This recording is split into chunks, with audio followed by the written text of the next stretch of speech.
బేసిక్గా నేను ఏం ఎక్స్పెక్ట్ చేయలేదు అసలు గురుగారు చెప్పాలంటే. గురుగారు నేను ఫస్ట్ అడిగింది ఏంటంటే, గురుగారు నేను వస్తే మీ క్లాస్ డిస్టర్బ్ అవుతుందేమో, ప్రాబ్లం అవుతుందేమో, మీకు ఇబ్బంది పెడుతుందేమో పాప అంటే, గురుగారు ఒకటే చెప్పారు, పిల్లలన్నా అల్లరి చేస్తారంటే పేషెన్స్ మనకు ఉండాలి, మనం చూసుకోవాలి. సో అది నిజంగా నాకు ఉందా లేదా అనేది నేను ఇంట్లో చాలాసార్లు క్వశ్చన్ చేశాను.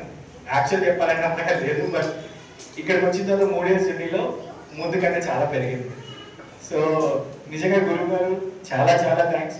నేను అసలు ఎక్స్పెక్ట్ చేయలేదు, కానీ ఇప్పుడు చూస్తే టక్క చెప్పేస్తుంది. తను యాక్చువల్గా నిన్న పడుకొని ఉంది, ఇవాళ పడుకొని ఉంది. గురుగారు చెప్పిన మాట కూడా ఒకటే, వాళ్ళు ఇక్కడ ఉంటే సరిపోతుంది, సింపుల్. మనం ఏం చెప్పినా వాళ్ళ బ్రెయిన్లో, ఏ చేస్తున్నా ఏమున్నా వాళ్ళ బ్రెయిన్లోకి వెళ్ళిపోతుంది. మీరేం ఆలోచించకండి, తను ఏం చేసినా నేను చూసుకుంటాను. అంతగా ఇబ్బంది ఫోన్ చేస్తాను, కానీ నాకు ఫోన్ కూడా గురుగారు అసలు చేయలేదు. పాపను ఇబ్బంది పెట్టి లంచ్ టైంలో వచ్చి తిప్పించేది అనమాట. సో చాలా థ్యాంక్స్ గురుగారు. ఇంకొక చిన్న మాట, నాకు పర్సనల్ ఎక్స్పీరియన్స్ లాస్ట్ టైం గురువు గారితో మేము శ్రేగారి కొండకి వెళ్ళాము. యాక్చువల్గా అప్పుడు మేము ఉచ్చరించింది కానీ మేము చేసింది ఏమీ లేదు, జస్ట్ మేము కూర్చున్నాము, గురువు గారు అంతా చెప్పారు, మేమేమీ చేయలేదు.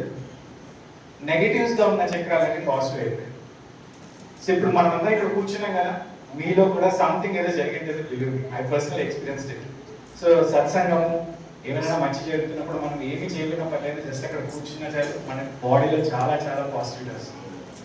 Thanks a lot for opportunity. Thanks a lot.